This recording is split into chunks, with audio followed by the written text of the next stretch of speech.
சபை பூரணமாக்கப்பட வேண்டும். இயேசு கிறிஸ்து இரண்டாவது அடையாளம் பூரணமாக்கப்பட வேண்டும். சுவிசேஷம் இன்னைக்கு எல்லா இடமும் போயிட்டு இருக்கு. ஃபேஸ்புக்குகள், வாட்ஸ்அப்பு, ஆமாம், இன்னைக்கு பாருங்க இமெயிலு, என்னெல்லாம் கண்டுபிடிப்புகள் எல்லாம் எதற்காக கண்டுபிடிக்க சொன்னா சுவிசேஷம் அறிவிக்கப்பட. அல்லேலூயா சொல்லுங்க.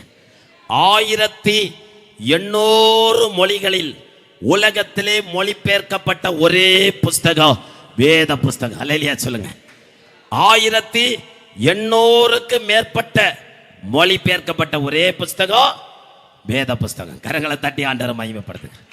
உலகம் முழுவதும் யோசிங்க. உலகத்தில் அதிகம் விற்கப்படுகிறதும் பைபிள் தான், வாங்கப்படுறதும் பைபிள் தான், அதிகம் படிக்கப்படுறதும் பைபிள் தான். அல்லேலூயா சொல்லுங்க. எல்லாம் பைபிள் தான். ஆண்டவருக்கு மகிமைன்றது. இது இன்னைக்கு எல்லா கைகளிலும் கிடைக்குது. எல்லாருக்குமே செல்போன் இல்லாத நாடு இல்லை, மக்கள் இல்லை. சாதாரண படிப்பறி இல்லாதவன் கையிலையும் ஆண்ட்ராய்டு இருக்கு. அவன்கிட்டையும் பைபிள் இன்னைக்கு பாருங்க இன்ஸ்டால் பண்ணி வச்சு படிக்கிறாங்க. அப்படி என்றால் இன்னைக்கு சுவிசேஷம் எல்லா இடமும் அறிவிக்கப்படுது.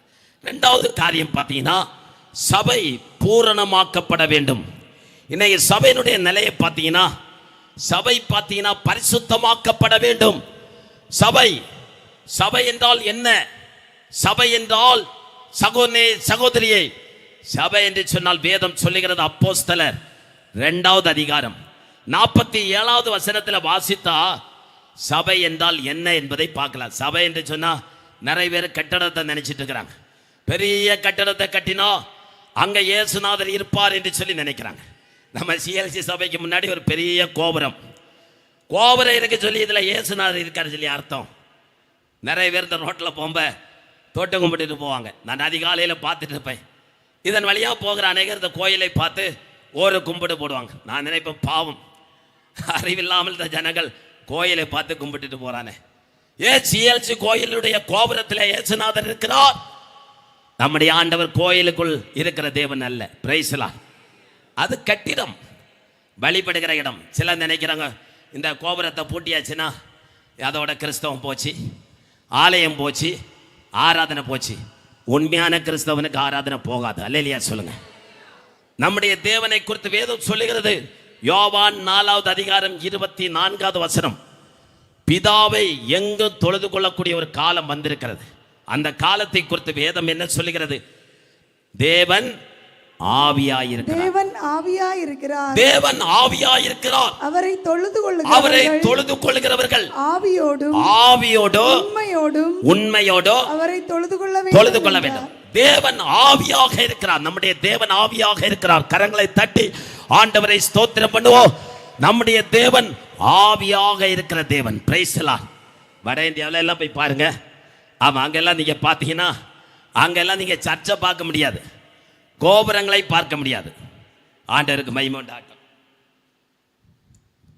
அங்க எல்லாம் பார்த்தீங்கன்னா மரத்தடி தான் கோயில். அல்லேலூயா சொல்லுங்க. அங்க 5 விசுவாசி கூடுவான், 3 பாட்டை பாடுவான், ஆவியில நிரம்புவான், வசனங்களை பேசுவாங்க, எந்திரிச்சு போவாங்க. சில இடத்துல பார்த்துருக்கிறேன், தார்ப்பதான் கட்டி இருப்பான், ஆவியில நிரம்பி ஜெபிப்பான். இந்த கோபுரத்துக்குள்ள இல்லாத அபிஷேகம் அந்த தார்ப்பாய்க்குள்ள இருக்கிறது. அல்லேலூயா சொல்லுங்க. இன்னைக்கு சாத்தானுக்கு அது தெரிய மாட்டேங்குது. இன்னைக்கு சாத்தானுக்கு அது புரிய மாட்டேங்கிறது. 2-3 பேர் என் நாமத்திலே எங்கே கூடியிருப்பீர்களோ அங்கே நான் இருப்பேன். நான் நம்முடைய ஆண்டவர் இயேசு கிறிஸ்து 2 பேர் பூமியில ஒருமனப்பட்டு கூடியிருந்தால் இயேசு அவர்கள் நடுவில் இருப்பார். அல்லேலூயா சொல்லுவோம். தெய்வத்தை தேடி எங்கேயும் போக வேண்டாம். ஆமா, நீ எங்கேயும் போக வேண்டாம்.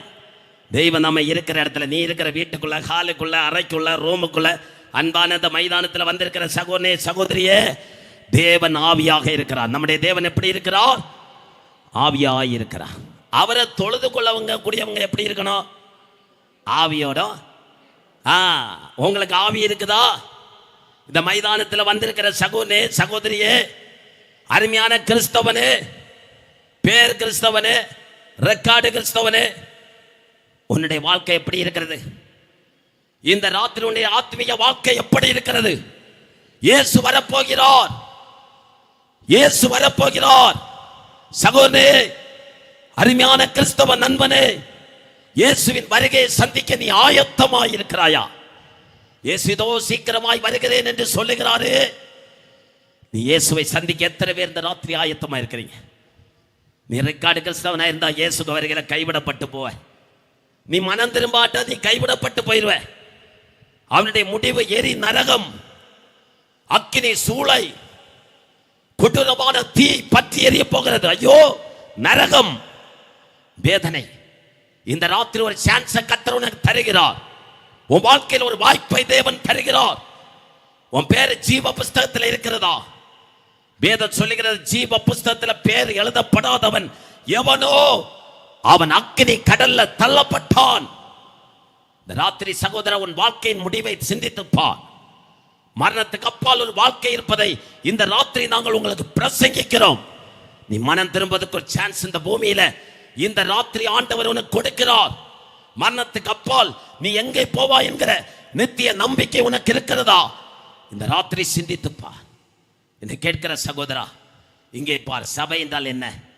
சபை என்ன அடி தடி பிடியெல்லாம் உண்டாக்குறது அல்ல. சபை பைபிள் என்ன சொல்லுது சொல்லி கிறிஸ்தவன் பைபிளை திறந்து படிக்கணும். வருஷத்துக்கு ஒரு தடவையாவது பைபிளை திறந்து படிங்க. அல்லேலூயா சங்க. வருஷத்துக்கு ஒரு தடவையாவது, வருஷத்துக்கு ஒரு தடவையாவது போதும். அல்லேலூயா சொல்லுங்க. இன்னைக்கு அநேக கிறிஸ்தவை பைபிளே சபைக்கு கொண்டு போறதில்லை. ஆமாம், ஒரு பெரிய ஆண்ட்ராய்டு மொபைலை 3 அனத்தை பாக்கெட்டில் போட்டு போகிறான். பேர் என்ன? கிறிஸ்தவை. ரொம்ப டிப்டாப்பாக போகிறான். ஆனால் என்ன இல்லை, கையில் ஒரு வேத புஸ்தகம் இல்லை. அருமையான கிறிஸ்தவனை, நீ பைபிளை படி, சத்தியத்தை படி. பந்தேகோஸ்காரன் என்னதோ சத்தம் போடுறான்னு சொல்லி நினைக்காத. அவன் சத்தம் போடுறது அல்ல, அவன் சத்தியத்தை சொல்லுகிறான். அல்லேலூயா சொல்லுங்க பாப்பா. அவன் தான் பரலோகத்துக்கு போகிற வழியை காட்டுகிறான். கர்த்தருக்கு மகிமை உண்டாக காதுள்ளவன் கேட்க கடவன். தேவனுடைய பிள்ளையை பார். வேதம் சொல்லுது எவ்வளவு தெளிவா ஒவ்வொரு வார்த்தைகள் நமக்கு சொல்லப்பட்டு கொண்டிருக்கிறது. என்ன சொல்லுகிறது என்று பார்த்தீங்கன்னா, வேதம் சபை அது பாருங்க, பரிசுத்தாவியினுடைய ஆறுதலோடு சபை நடத்தப்பட வேண்டும் என்று வேதம் சொல்லுது. சபை பார்த்தீங்கன்னா ஜாக்கிரதை உள்ளதாக காணப்பட வேண்டும். அப்போஸ்தலர் 2ஆம் அதிகாரம் 47வது வசனத்தை வாசிங்கள். ரட்சிக்கப்படுகிறவர்களை கர்த்தர் அனுதினமும் சபையிலே சேர்த்து கொண்டு வந்தார். ரட்சிக்கப்படுகிறவர்களை கர்த்தர் அனுதினமும் சபையிலே சேர்த்து கொண்டு வந்தார். சபை என்று சொன்னால் என்ன? சபையில ஆளு சேர்க்கிற கூட்டம் அல்ல. சும்மா வாங்கன்னு சொல்லி எல்லாரையும் சபைன்னு சேர்க்க முடியாது. மெம்பர்ஷிப் காட்டுறதல்ல சபை. எங்க சபையில 200 இருக்குது, 500 பேர் இருக்கிறாங்க, 2000 குடும்பம் இருக்குது. அதல்ல. எத்தனை பேர் இந்த ராத்திரி இயேசு வந்தால் சபையில எடுத்துக் கொள்ளப்படுவார்களோ அதுதான் சபை. கரங்களை தட்டி ஆண்டவரை மகிமைப்படுத்தும். ரட்சிக்கப்பட்டவர்களுடைய கூட்டமே சபை. ரட்சிக்கப்பட்டவர்களின் கூட்டமே சபை. இந்த ராத்திரி என்னை கேட்கிற சகோதரா, நீ ரட்சிக்கப்பட்டாயா? சகோதரி, நீ ரட்சிக்கப்பட்டாயா? அருமையான மங்காடு தேசமே, நீ ரட்சிக்கப்பட்டாயா? இயேசுவை சந்திக்க எத்தனை பேர் இந்த ராத்திரி நீ ஆயத்தமா? இயேசுவை சந்திக்க எத்தனை கிறிஸ்தவர்கள் இந்த ராத்திரி நீங்கள் ஆயத்தமா இருக்கிறீங்க? இந்த ராத்திரி எத்தனை பேர் இயேசுவை சந்திக்க நான் ஆயத்தமா இருக்கிறேன் என்று சொல்லி உரப்பா சொல்ல முடியும்?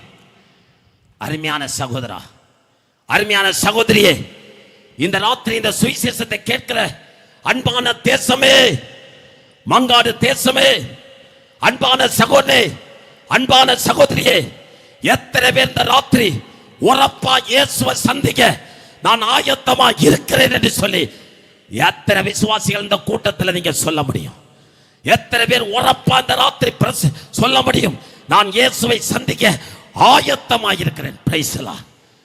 இந்த ராத்திரி உங்களுக்கு உரப்பு இருக்குதா? நீ ஒரு பேர் கிறிஸ்தவனா இருக்கக்கூடாது, ரெக்கார்டு கிறிஸ்தவனா இருக்கக்கூடாது. சபையில் ரெக்கார்டு இருந்தால் போதாது. சிஎல்சி சபைக்கு ரெக்கார்டு உண்டு, அரசாங்கத்துக்கு வரி உண்டு, அரசாங்க சட்டத்தின்படி செயல்படுது. ஆமாம், இதில் பேர் இருந்தால் போதாது, பரலோகத்தில் பேர் எழுதப்படணும். அல்லேலூயா சொல்லுங்க. பரலோகத்தில் எழுதப்பட்டது தான் சபை. ஆமாம், அல்லாமல் சபை சொல்லி 5000 குடும்பம் இருக்கு, 1000 குடும்பம் இருக்கு. ஆமாம், மாடப்ப மக்க 16 இருந்து என்ன பிரயோஜனம்? அல்லேலூயா சொல்லுங்க. மாடப்பனுக்கு மக்க 16, ஒரே கிளாஸ் வெள்ளம் கொடுக்க இல்லையா, கடைசி நேரம் சாவ போப்ப சாக்கோட வந்தானே சுக்கப்பா பாரு. அல்லேலூயா சொல்லுங்க. அப்படிதான் இன்னைக்கு சபைக்கு போகிற கூட்டம், திரள் கூட்டம். நாங்களும் சபைக்கு போகிறோம். எங்கே போகிற? சபைக்கு போகிறேன். சபைனா என்ன? ரட்சிக்கப்பட்டவளின் கூட்டம். அழகா வேதம் சொல்லுது, பைபிள் தெளிவா 2:47 அப்போஸ்தலர் சொல்லுது, ரட்சிக்கப்பட்டவளுக்கு கூட்டம் தான் சபையே தவிர மாடப்ப மக்க அவங்க எல்லாம் சபை. அல்லேலூயா சொல்லுங்க. சிஎல்சி சபையில் வருகிற விசுவாசியே, இந்த சபையில் வந்து நீங்கள் இடத்த நிரப்புறதல்ல, நீங்கள் எப்படி இருக்க வேண்டும்?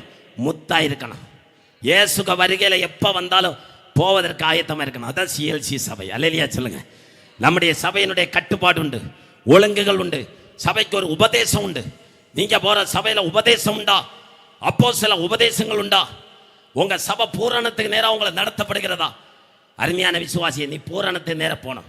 என் பிதா பூரண சற்குணராய் இருக்கிறது போல நீங்கள் எல்லாவற்றிலையும் எப்படி இருக்கணும்?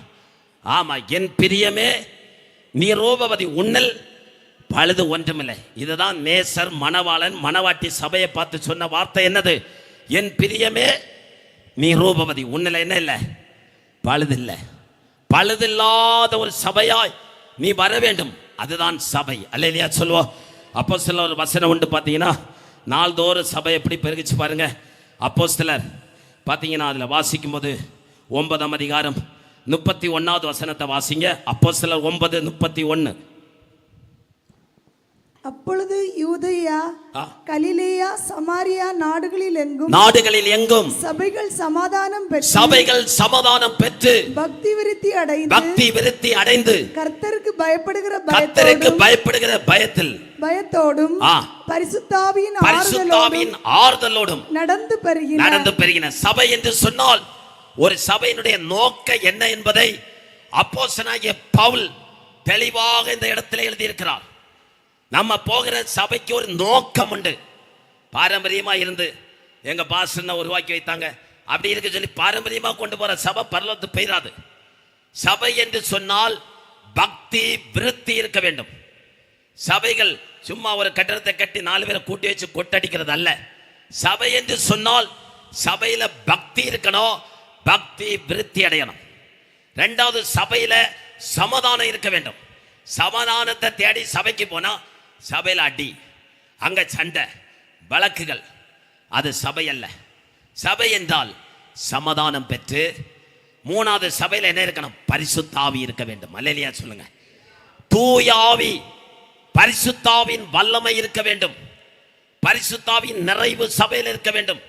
பரிசுத்த ஆவியினால் நடத்தப்படுகிறது தான் சபையே அல்லாமல் மனிதனால் மனித சட்டத்தின்படி பாரம்பரியமாய் நடத்துகிறது அல்ல சபை. சபை என்று சொன்னால் பரிசுத்த ஆவியானவரே சபையை அவர் நடத்துகிறார். அவரே சபைக்கு சிரசாக இருக்கிறார். ஆண்டவர் தான் சபைகளுக்கு தலைவராக இருக்கிறார். கரங்களை தட்டி ஆண்டவரை மகிமைப்படுத்தும். சபையில பார்த்தீங்கன்னா ஆறுதல், சமாதானம், பயபக்தி, பக்தி விருத்தி இதெல்லாம் சபையில இருக்கணும். அதுதான் சபை. பைபிள் சொல்லுகிறது. சபை என்றால் வேறுபாட்டின் உபதேசம் இருக்கணும். நான் உங்களை சொல்ல புரியுதா? வேறுபாடு ஜீவிதம் செய்யணும்.